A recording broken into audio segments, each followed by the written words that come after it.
If your clod starts to darken too much, you wrap it in foil. This will keep it from burning. I'll just close the grill lid. Now here's the second option for cooking your clod. You can use a kettle grill. It's a classic indirect grill setup, coals and mounds on the side, wood chips on the top. So this clod has been on for about 12 hours, and you can see it's so tender, the meat is actually falling apart. But always a good idea to use your instant read meat thermometer to check it. We're looking for about 190 degrees. Where are we? 186, close enough. First place I ever tasted clod was a barbecue restaurant called the Kreitz Market in Lockhart, Texas. It started out as a butcher shop and grocery store, so the accompaniments were the items you would find at a grocery store. Now let's see how we did here on this clod. We'll start to slice it, and you'll forgive me, oh my God. This is so crusty and so smoky. It is just amazing. What's the one thing missing from this scene? Well, there's no barbecue sauce. When meat is this good and smoky, you don't need the sauce.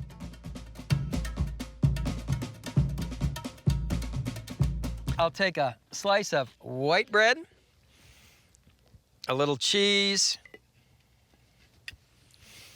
and some jalapenos, and pickles, onion, and a slice of clod.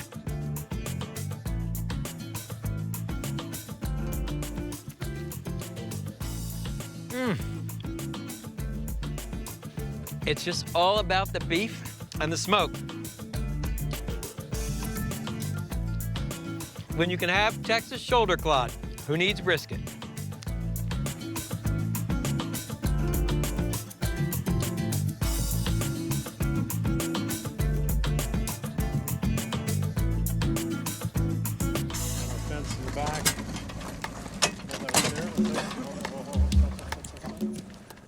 If America is a nation of barbecue fanatics, we owe it to the Caribbean. After all, it was there that the Taino Indians developed barbacoa. Our last dish pays homage to the Caribbean-American connection. Puerto Ricans call it lechon asado.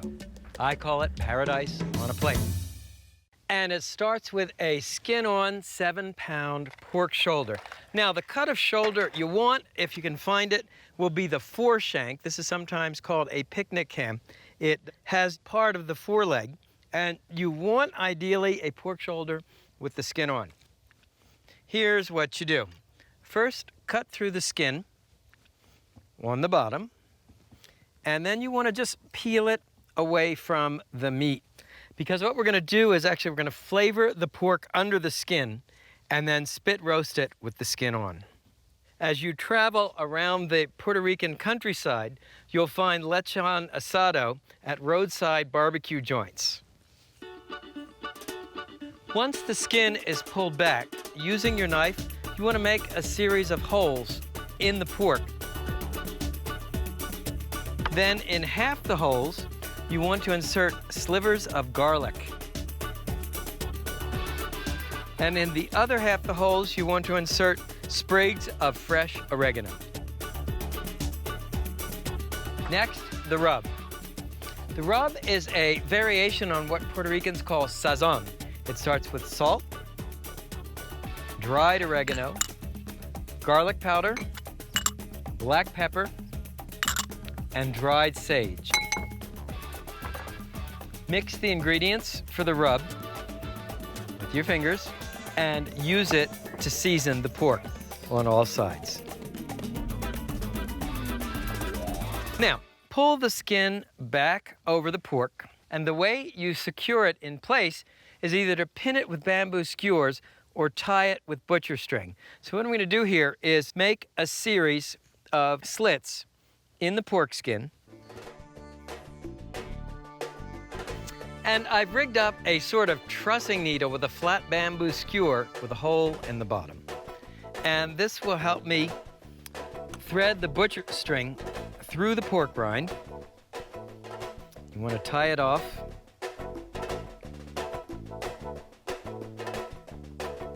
And then bring the string around the pork roast and secure the skin from the other side.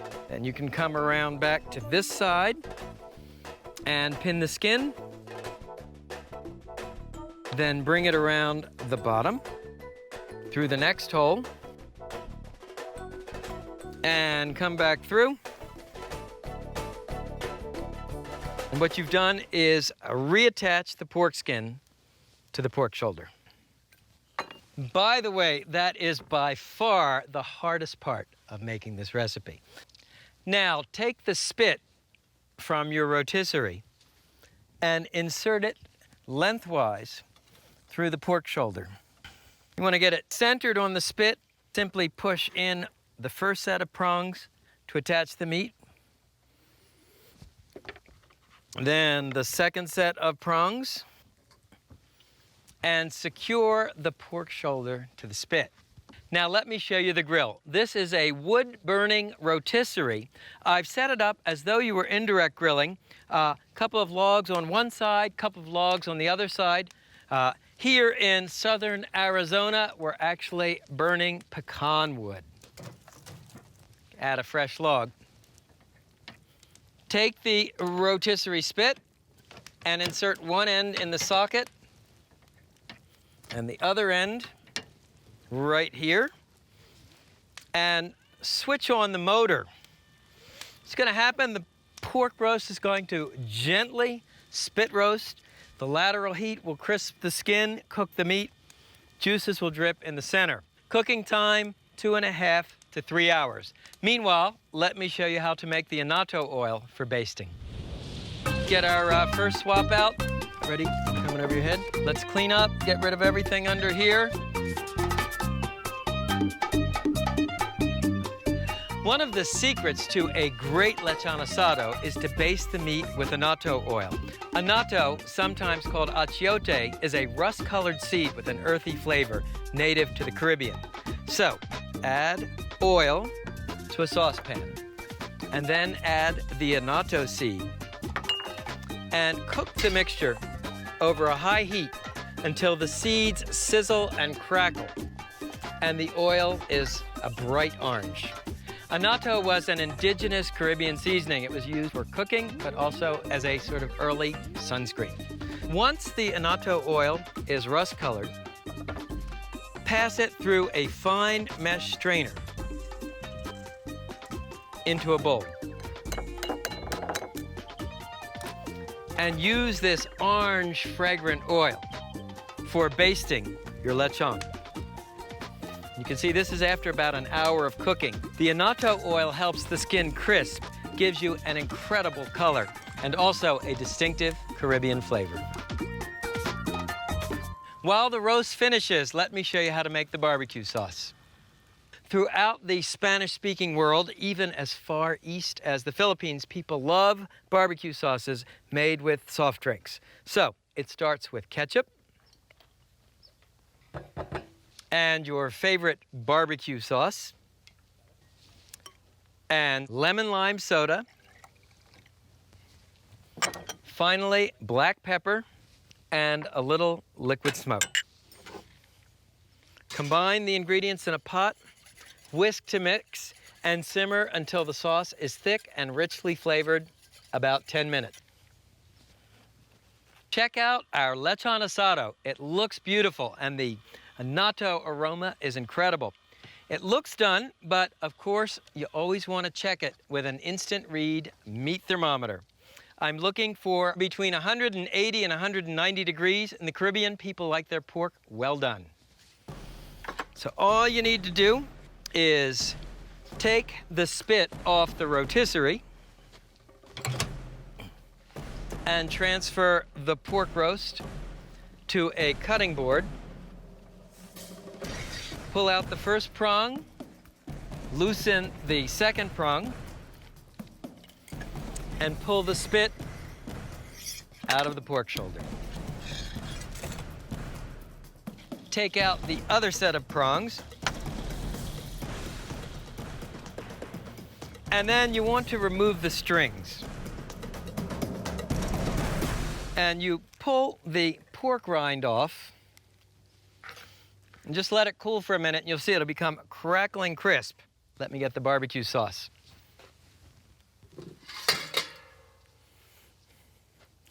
So here is our lemon lime soda barbecue sauce.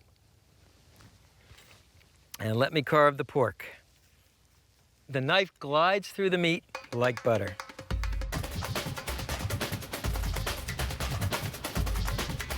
And you want to cut this pork rind into bite-sized pieces, which in Puerto Rico are known as chicharrones. So let's see how we did. A slice of pork, a slice of the rind, a spoonful of our barbecue sauce,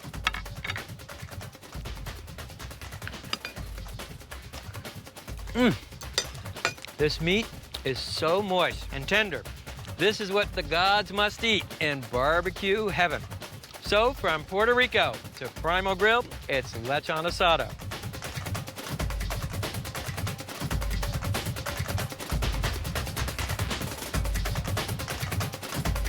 So that brings today's show to a close. Martha's Vineyard grilled lobster, Texas cod, and lechon asado with lemon lime barbecue sauce. It's burned in the USA. AJ, it is absolutely brilliant. Dig in and try it. Now let me show you if America is a nation of barbecue fanatics, we owe it to the... So what's the deal with the lemon lime soda? Well, first of all, people make Allow me a bit of chauvinism, especially lobster. Got my next line. Puerto Ricans call it...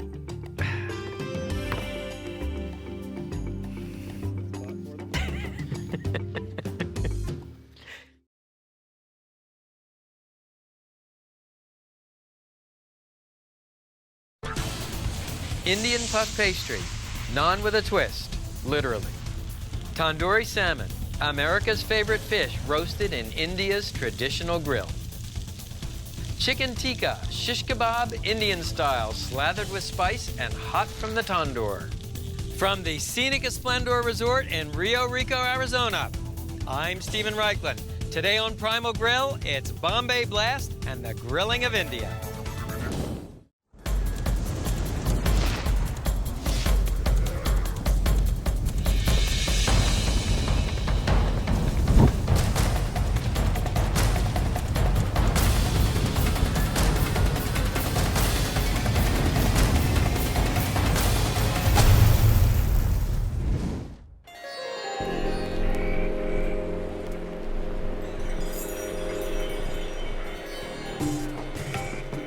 If you've ever dined at an Indian restaurant, you've probably tasted tandoori chicken. Well, the ancient techniques of complex marinating and high-heat vertical roasting also work great for seafood. Up next, America's favorite fish meets traditional Indian barbecue.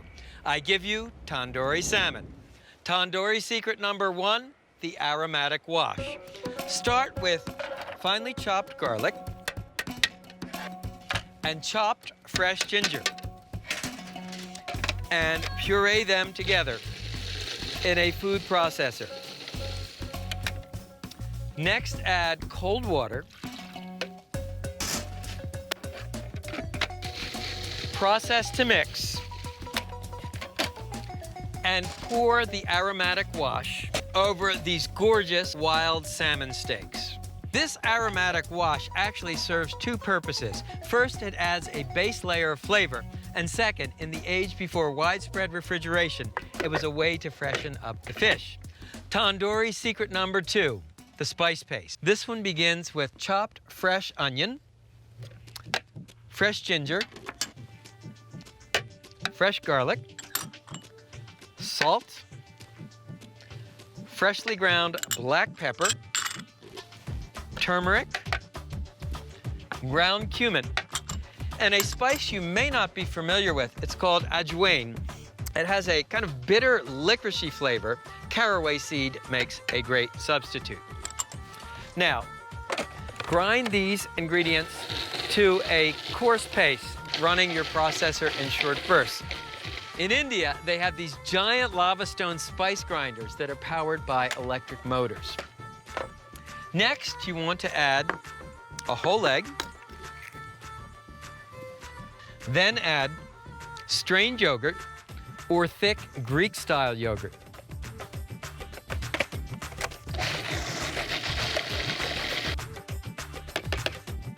One final ingredient, chickpea flour, known in India as besan.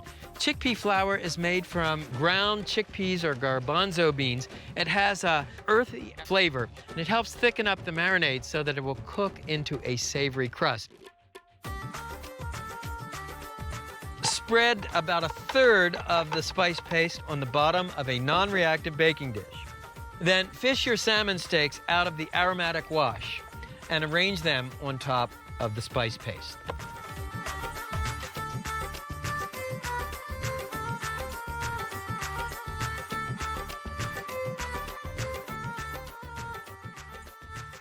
Marinate the salmon in the refrigerator for 4 to 6 hours. Meanwhile, let me show you the tandoor. It's the newest addition to the Primal Grill collection, and I am absolutely thrilled to have it. Inside the stainless steel casing is a tall ceramic urn. The walls are about 2 inches thick. There's a vent at the bottom. And due to the unique shape of the tandoor, the way the walls come up and then sort of close in a narrowish opening at the top, this baby will generate and hold a tremendous amount of heat. We're actually cooking at 700 to 800 degrees. This is a sort of a half Mississippi fire inside. One of the things that makes tandoori so unique is that you grill vertically, not horizontally. And you cook the fish on this long, slender metal spit. So what you want to do is take a piece of fish and pierce it on the diagonal.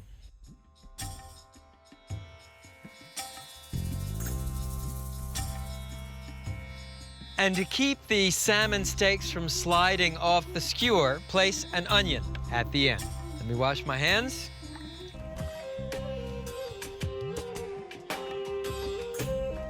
Take the skewer with the tandoori salmon and insert the entire skewer in the tandoor. The bottom of the skewer rests on the bottom. Cooking time is really fast, somewhere between 5 and 8 minutes. The tandoor is an unbelievably efficient live fire cooking device. It cooks not only with the direct heat from the charcoal, but with the radiant heat from the thick ceramic walls.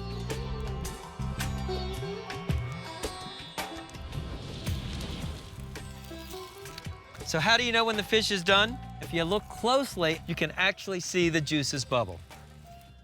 To take the skewer out, use the hook on another tandoor skewer and lift it out. And Indian restaurants will always have a rack for hanging the tandoor. And traditionally, the tandoori meats are hung, rested for a few minutes, and then put on the platter and served. Be very careful not to touch the tops of these hooks. They are excruciatingly hot. Take it from me. So how do you make tandoori salmon if you don't have a tandoor? I give you another Primal Grill first, tandoori salmon on a gas grill. Skewer the salmon on these wide, flat metal skewers.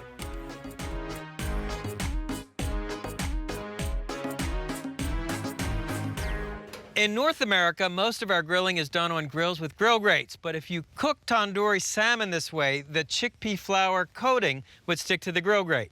Now, in India, direct grills would not actually have grill grates. They'd be metal box with the coals at the bottom, and you would stretch the kebabs across the sides of the grill. What I've done here is arrange 2 metal bars across the grill grate. So when I take the salmon and I put it on the grill, the fish is actually suspended above the grate. That way the chickpea flour spice paste cooks without sticking to the grill grate. Close the grill. Cooking time here, about 6 to 8 minutes per side.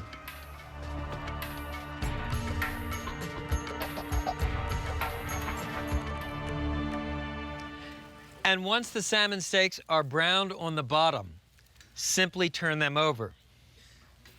And you can see the beauty of using these flat skewers is that it holds the salmon steaks stable. So we've got another 4 to 6 minutes of cooking. Meanwhile, let's plate up our tandoori salmon. And one final touch, Indians baste tandoori with melted butter just before serving.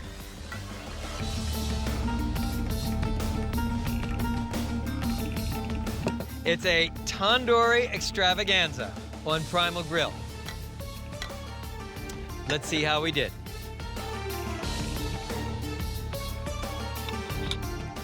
First of all, it's really gorgeous. And if you look, you can see that chickpea flour marinade cooked to a hard crust. And the fish is incredibly moist. There's a peppery bite from the ginger, kind of tang of the yogurt.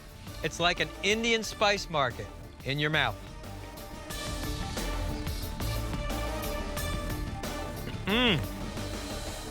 What I especially love about non-Indian flatbread is its spontaneity and its theatrics. A typical Indian bakery is an open-air stall with a guy kneeling on a concrete or stone platform. You order naan, he takes a ball of dough, rolls it out, slaps it on the walls, and pulls it out a couple of minutes or even seconds later. It's not bread that's meant to be stored on a bakery shelf or brought home.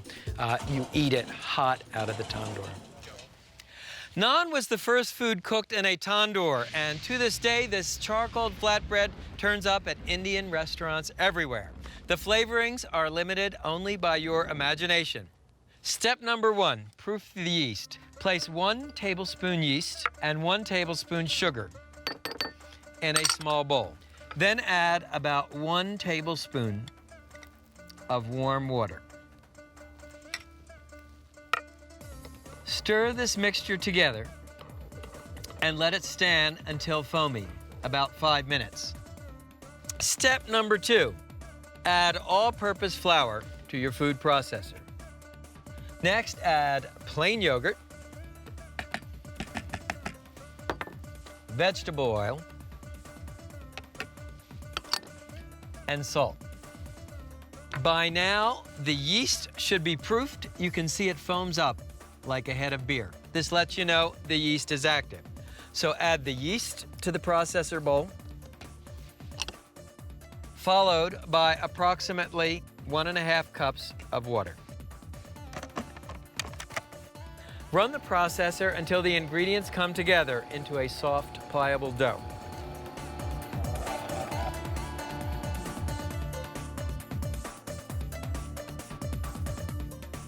So here's your naan dough, nice and smooth. So place the dough in an oiled glass bowl and cover with plastic wrap.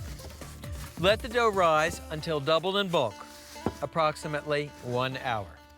And here's what the dough looks like when it's doubled in bulk. So what you want to do is flour your hands, take the dough, and punch it down. And you do that simply by slapping it and kneading it. Roll the dough into a tube about 16 inches long. Create 12 portions of dough.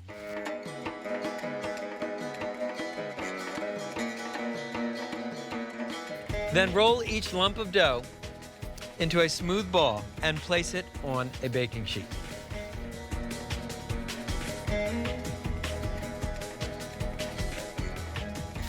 Cover the naan with plastic wrap and then with a clean cotton cloth. And here is a batch of the naan that has risen until doubled in bulk. With half of these dough balls, I'm going to show you how to make traditional naan, with the other half, naan with a twist. Take a ball, sprinkle a little flour on top, and roll it out into the traditional teardrop shape. In India, there are literally hundreds of different varieties of naan. naan crusted with pumpkin seeds, naan crusted with sesame seeds, some crusted with poppy seeds or onion seeds, others stuffed with almonds or ground lamb. You want to try and use as little flour as possible, because adding too much flour will make the naan doughy. Now for the naan with the twist. They're called lakna paratha. You could think of them as Indian puff pastry. Start by rolling out one of the dough balls, about 8 inches across. Now brush off the excess flour and lightly brush the top of the lakna paratha with melted butter or vegetable oil. Then pleat the dough accordion style and roll it up almost like you would to make Danish pastry. Take the resulting roll, pat it down, and roll it out again.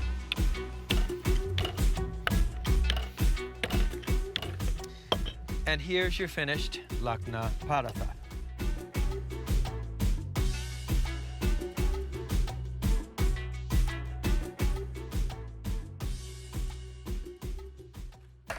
So here's our tandoor. The coals are still hot. To apply the naan to the walls of the tandoor, you use a pillow-like device called a gadi. An Indian grill master would do this with his bare hands. Westerners, you might want to put a protective glove on first. So, watch quickly. This happens fast. Take the naan and put it on the gadi, and then slam it against the walls of the tandoor. Almost instantly, the bread will start to blister and puff. Use the flat blade to dislodge the naan and the hook to catch it.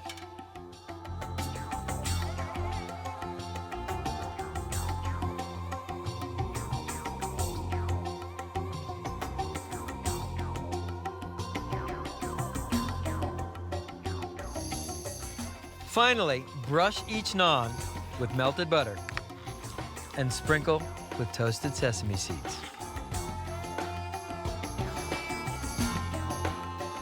Now the lakna paratha.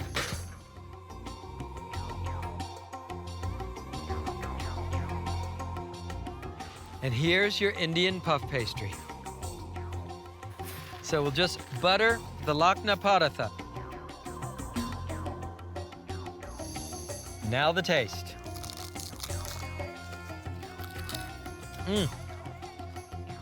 Wow. It is sweet, it is smoky.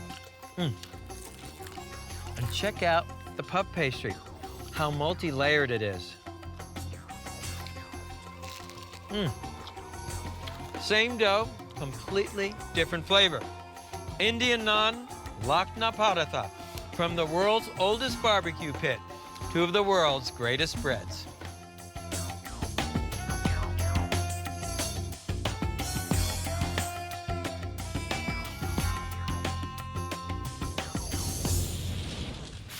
Years ago, Persian princes settled in what is now northern India, bringing with them great artists, great architects, and yes, great grill masters. From this period dates the magnificent Taj Mahal, and our next dish, saffron chicken tikka kebabs. Shish kebab as rich as a Persian mogul.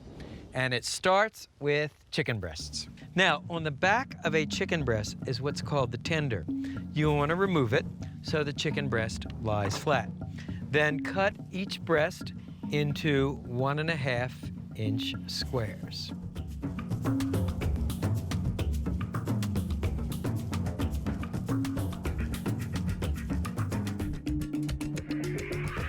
This chicken also uses a two-step marinating process. The first step is to make an aromatic wash. It starts with finely chopped garlic, chopped fresh ginger, freshly squeezed lemon juice, and water.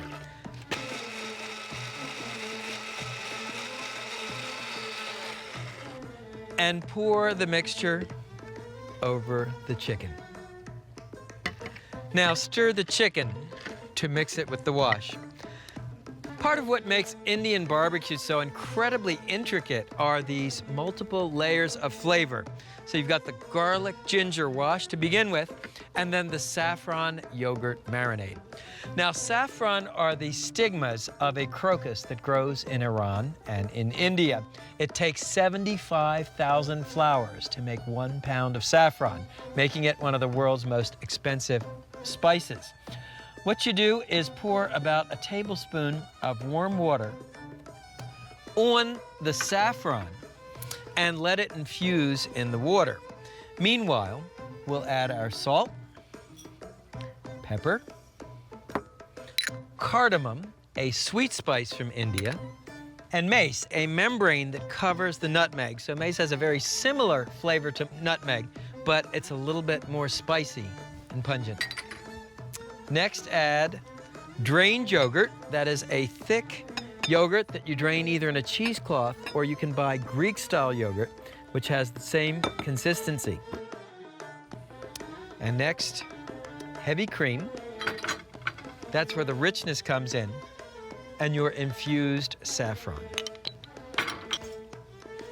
Whisk these ingredients together until smooth.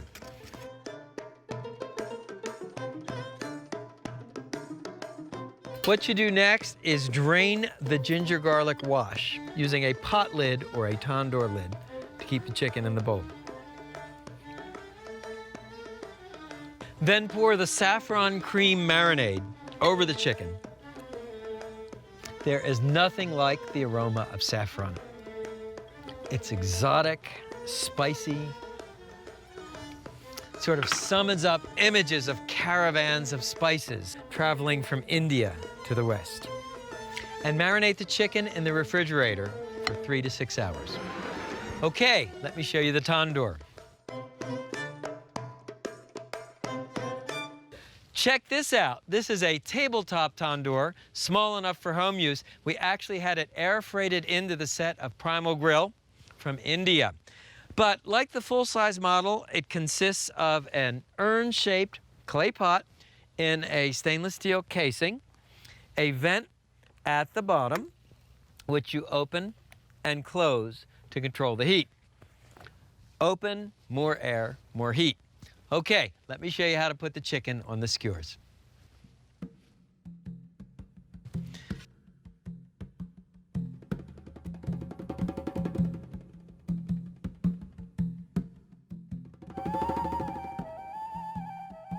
I'm going to skewer some chicken pieces on flat skewers. I'll show you why in a minute.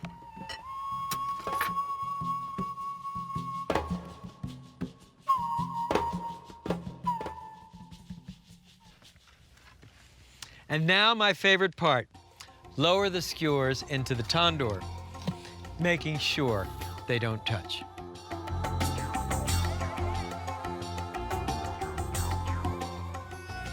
And if you don't own a tandoor, well, we have another solution. You can grill the chicken tikka on a hibachi. I filled the hibachi with natural lump charcoal. Range the chicken you put on the flat skewers directly on the hibachi. Cooking time is quick, 2 to 3 minutes per side, 8 to 12 minutes in all. Let me go check the chicken in the tandoor. And the chicken tikka is cooking beautifully. And don't be afraid to rotate the skewers so the meat browns evenly. To increase the heat, you can just open the vent at the bottom. Okay, so turn your chicken tikkas. They're browning beautifully on the bottom. If you want to cool the hibachi down, just close this vent a little. That'll choke off the air, bring the heat down. One final preparation, melt a couple of tablespoons of butter in a small saucepan. And be sure to turn the tikka to grill them on the side. And to check the chicken tikkas for doneness, just give them the squeeze test. Should be firm to the touch. We've got it. So remove your chicken tikkas from the tandoor.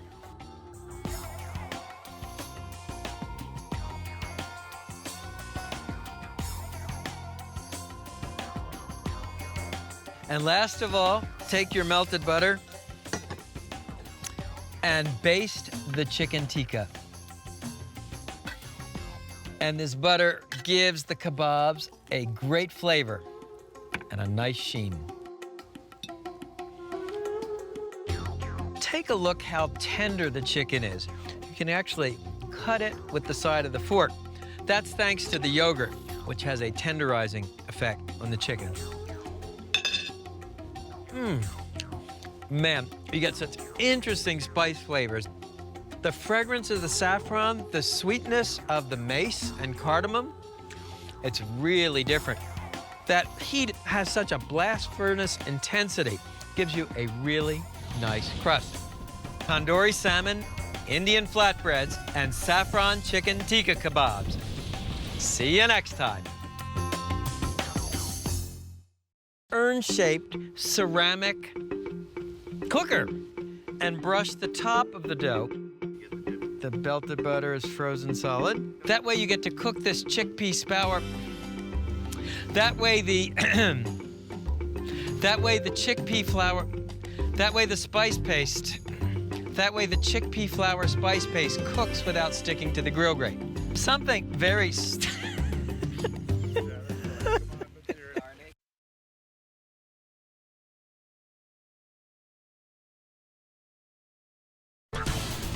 Singapore beef satays, meat on a stick from Asia's crossroads. Guamian chicken salad, an electrifying combination of smoked chicken, fresh coconut, and hot peppers. Fish Malaysian style, slathered with spice and grilled in banana leaves. Cambodian grilled corn, basted with coconut milk and seared over charcoal. From the scenic Esplendor Resort in southern Arizona, I'm Stephen Reichland. Today, smoke and fire from Asia.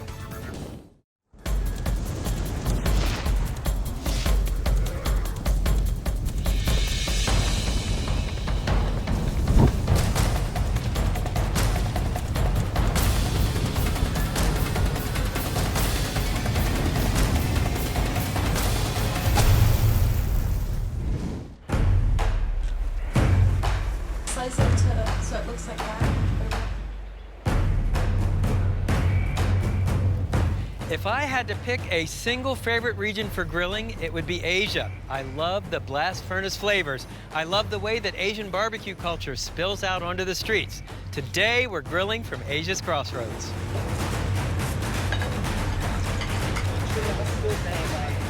Guam, where the sun rises on American barbecue. That's the slogan of the Guam Barbecue Society and the inspiration for our first dish. Smoked chicken and fresh coconut make this one of the most singular salads on Planet Barbecue. First, the smoker. Now, this is called a water smoker, and I'll show you how it goes together. First, dump a chimney full of lit charcoal into the bottom portion of the smoker. This is the firebox. Next, place the smoke chamber on top, and then the drip pan goes in the middle of the smoke chamber. Now add about 3 quarts of water. The water shields the food from the direct heat and creates a moist environment for the chicken to smoke in. Now let me show you the chicken. And when you're working outside, of course, keep your chicken over ice. Season the inside of the cavity with salt, kosher or sea, and freshly ground black pepper. Then here's a cool skewering technique. Take a bamboo skewer, insert it through the drumstick just under the bone, and then come around and pick up the other drumstick. Finally, stand the skewer upright and poke it through the back, and then you can just break off the excess skewer. Fold the wingtips under the bird. Be sure to season the outside of the bird with additional coarse sea salt and freshly ground black pepper. And I have these in a small bowl so I can discard these or use the seasonings for another dish that will be cooked, so I'm not cross-contaminating with my hands. Bring the chicken over and place it on the smoker. And of course, whenever you handle raw poultry, clean your hands in hot soapy water and then hand sanitizer. To finish smoking the chicken, open the door in front of the smoker and insert a couple of soaked hardwood chunks. Place them right on the coals, and you want to kind of lower them onto the coals. Don't toss them in or you'll stir up a lot of ash. Then place the lid on the smoker. You want to open the vent holes to obtain a temperature of about 275 to 300 degrees. Cooking time, 1.5 to 2 hours. To get the full effect of this salad, you want to use fresh coconut. And when you buy whole coconut, give it a shake. You want to hear water. If there's liquid inside, it's fresh. Now to crack the coconut open, hold it in one hand and just sort of tap it with the back of a cleaver. And you'll see it comes apart very easily. This is the coconut liquid mixed with rum. It makes a great cocktail. This is not coconut milk. Okay, 3 ways to grate the fresh coconut. With a traditional coconut grater, you sit on a bench with the wood part under your thigh, and you use this to scrape out the coconut. A slightly more high-tech version from India, you simply turn the crank and grate the coconut. And the most high-tech version of all, take a piece of coconut and peel it with a vegetable peeler. And then place the pieces of fresh coconut in a food processor. You want to break them into sort of about 1 to 2 inch pieces, just like that. And then using your chopping blade, simply turn on the processor. A lot easier this way. So here's your freshly grated coconut for the salad. Just add it to the bowl with some coconut we grated earlier. All right, let's check on the chicken. Well, the chicken should be done, and it sure looks done, but it's always a good idea to check with an instant read meat thermometer inserted into the deepest part of the thigh. You're looking for at least 165 degrees. Okay. So now you can take the chicken off the smoker and let it cool and take out your bamboo skewer. So once the chicken is cool enough to handle, what you want to do is just sort of break it apart and then pull the meat off the bones. Don't forget the skin. That's my favorite part.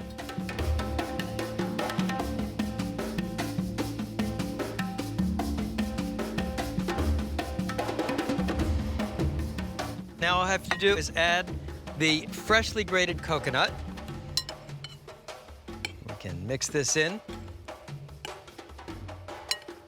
And then thinly sliced fiery red chilies, finely sliced green onions. One thing I love about this salad, it's really colorful. Freshly squeezed lime juice, salt, different salt than you use for seasoning the raw chicken, and freshly ground black pepper.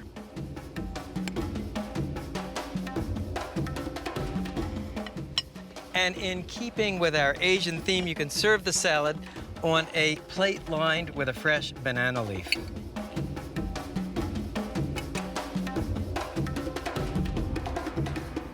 A squeeze of fresh lime juice and a red chili to let them know you mean it.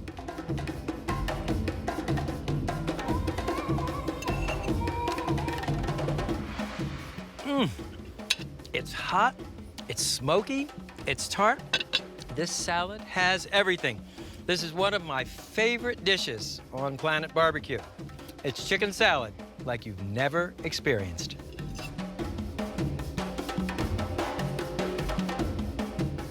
Thank you, everybody. Okay, let's clean it up. That's pretty good.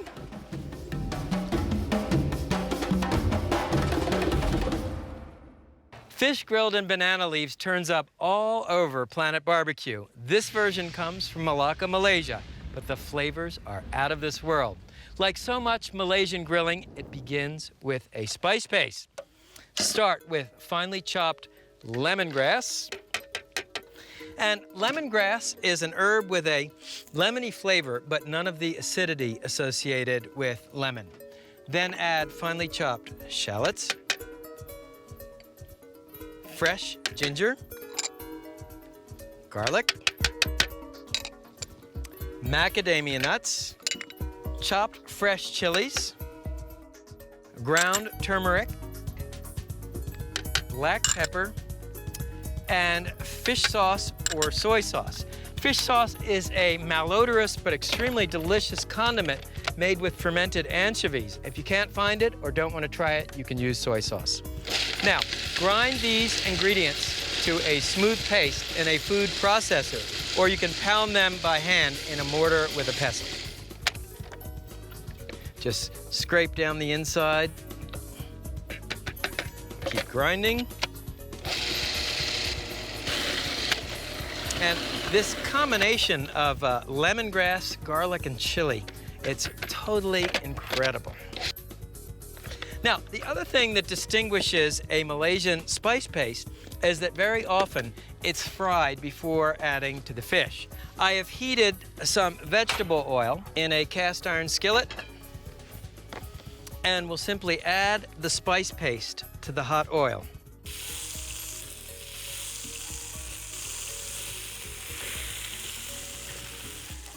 And it's nice to have a grill with a side burner for cooking the spice paste. Cooking time about 4 to 6 minutes. Here's a batch I made earlier. Okay, now this is a fresh banana leaf. You can find these at Asian markets. You can also order them by mail.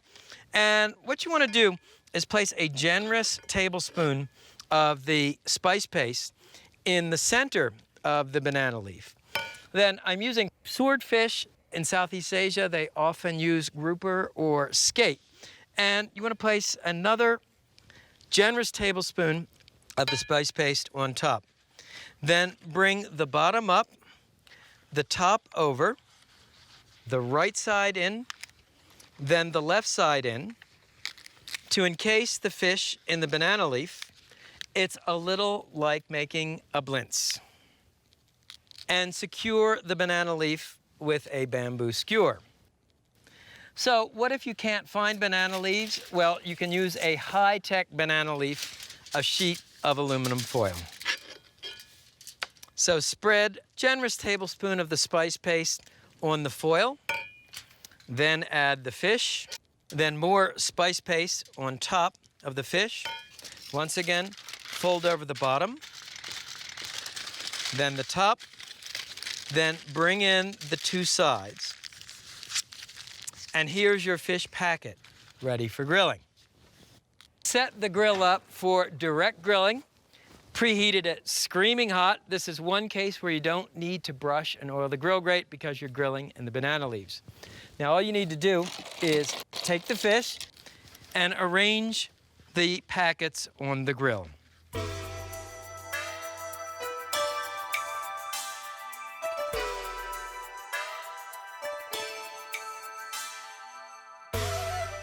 So what's the advantage of grilling fish in banana leaves? Well, actually, there are at least 5. Number 1, the banana leaves seal in flavor and moisture. Number 2, as the banana leaves grill, you get this wonderful kind of herbaceous flavor from the leaf itself. Number 3, banana leaf prevents the fish from sticking. Number 4, it solves that age-old problem when you go to turn fish that's on the grill, it won't fall apart because it's wrapped in the leaves. And finally, the process looks cool as all get out. So cooking time is about 4 to 6 minutes per side. How do you tell when the fish is done? Well, what you want to do is insert a metal skewer into the side of the fish, leave it in for about 10 or 15 seconds, and then take it out, and it should feel hot to the touch. Need a couple minutes more, so to speed up the cooking process, I'm simply going to close the grill. Okay, and once again, to test for doneness, just insert a metal skewer through the side of the package. Leave it for about 10 or 15 seconds. You can feel it. Hot to the touch. These guys are ready.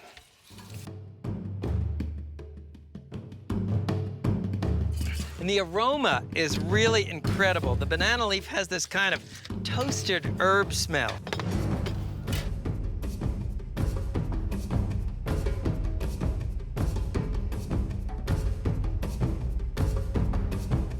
And you can see they really are a thing of beauty. Now let's try one. And what I like to do is I serve them in the packet, let each guest pull out the toothpick, unwrap the fish. Oh man, that lemongrass really gives you a blast. Take a taste.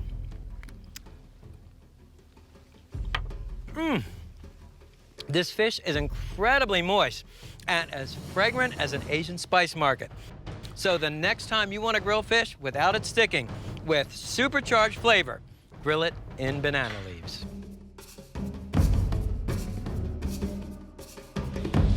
Grilled corn turns up all over Planet Barbecue. Whenever I see it, I screech to a halt to try it. Here's the Cambodian version, basted with coconut milk to accentuate the corn sweetness. Now, the first thing I want to do is show you how to set up the grill. I've lit natural lump charcoal in a chimney starter, and we'll just dump it out to form what I call a two-zone fire. Now, two-zone fire looks like this. Spread the coals out over 2/3 of the bottom grate. Leave the third closest to you coal-free. Then just place the grill grate on. The basting sauce is made with coconut milk. It's a heavy cream-like product made with grated fresh coconut. It's not the water inside the coconut.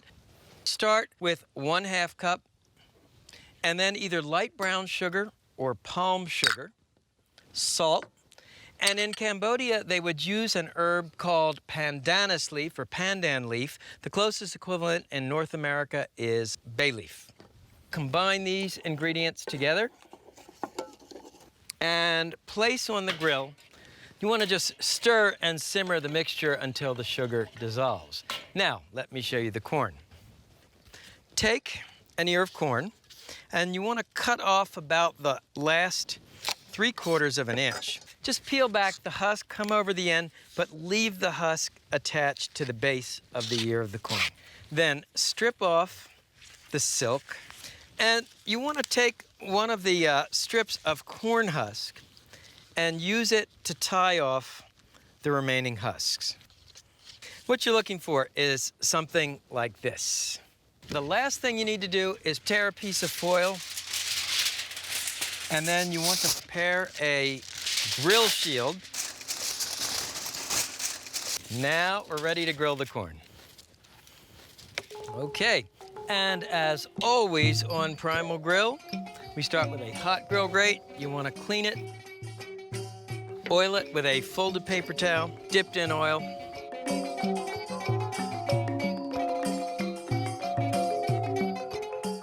As the corn grills, baste it with the coconut milk. So I discovered this grilled corn in the parking lot of the Angkor Wat Temple Complex in Siem Reap. Angkor Wat, of course, one of the marvels of ancient architecture. Leave it to me to wind up with the grill masters in the parking lot.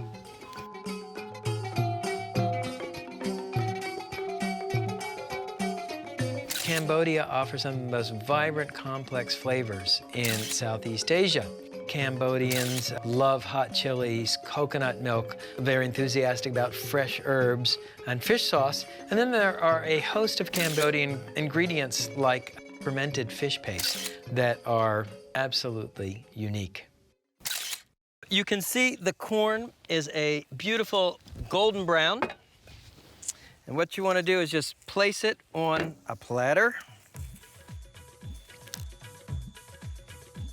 Cambodian grilled corn basted with coconut milk.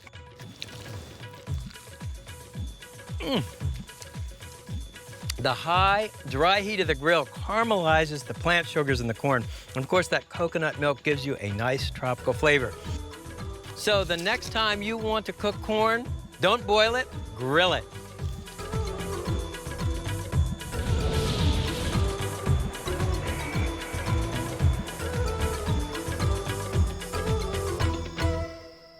Satay plays the same role in Singapore as the hot dog does in the U.S., an iconic, affordable street food enjoyed by rich and poor alike. So to have your satay named the best in Singapore is a great honor, especially if you're a foreigner. I give you beef satay in the style of my chef son, Jake. The ideal steak for satay is ribeye, especially a nice fat ribeye. This fat will melt as the satays grill, keeping them moist and flavorful. Cut the steak into strips that are about 1 inch wide and 1/4 inch thick, then 1 inch square. The next step is to marinate the meat, and it starts with a sort of Asian rub: brown sugar, ground coriander, ground cumin, ground turmeric, black pepper. I'm going to stir the dry ingredients into the meat first. That way you get better crusting of the spices on the meat. Once the beef is thickly crusted with the spices, add the liquid ingredients, fish sauce made with fermented anchovies, you could also use soy sauce, and a little vegetable oil. For the best results, let the meat marinate for at least 4 hours. And here's a batch of beef that I marinated earlier. To form the satays, you want to thread the squares of beef onto bamboo skewers. And I like to leave about half the skewer exposed so you have a handle to pick it up with.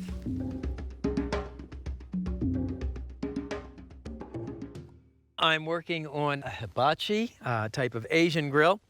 And what you want to do, the way you control the heat with the hibachi, you open this vent hole, more air comes in through the bottom, and you get a higher heat on top. And just as with a conventional Western grill, you want to brush the grill grate to clean it. And to oil the grill grate, you can take a piece of steak fat and rub it over the bars of the grate. Now, in Asia, you'd use a very slender grill, specially designed for satay, so slender that it holds only the meat and the skewer sticks over the edge and doesn't burn.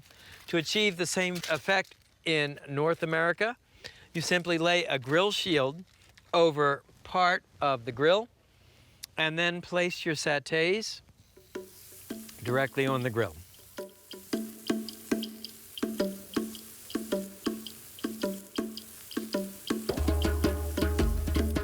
The cooking time on the satays is quick. It's about 3 to 4 minutes per side. Remember, every grill, even a small Asian grill, has its hot spots and cool spots. So if the satays are browning faster in the center than on the edge, all you need to do is just kind of move the ones in the middle to the edges. Once the satays are browned on one side, simply turn them over. And you can see how the melting fat makes the meat sizzle.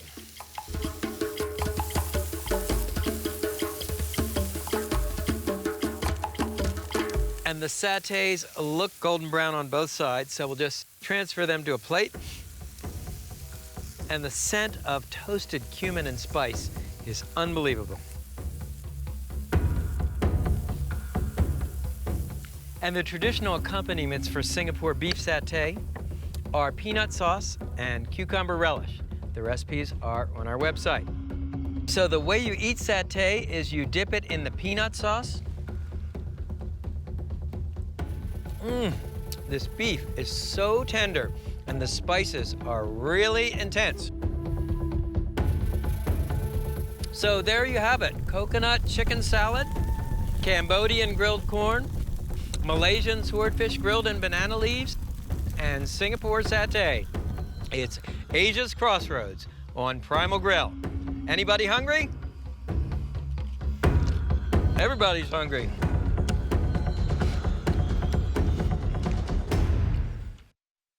Shooting outdoors is a very different experience than shooting in a studio.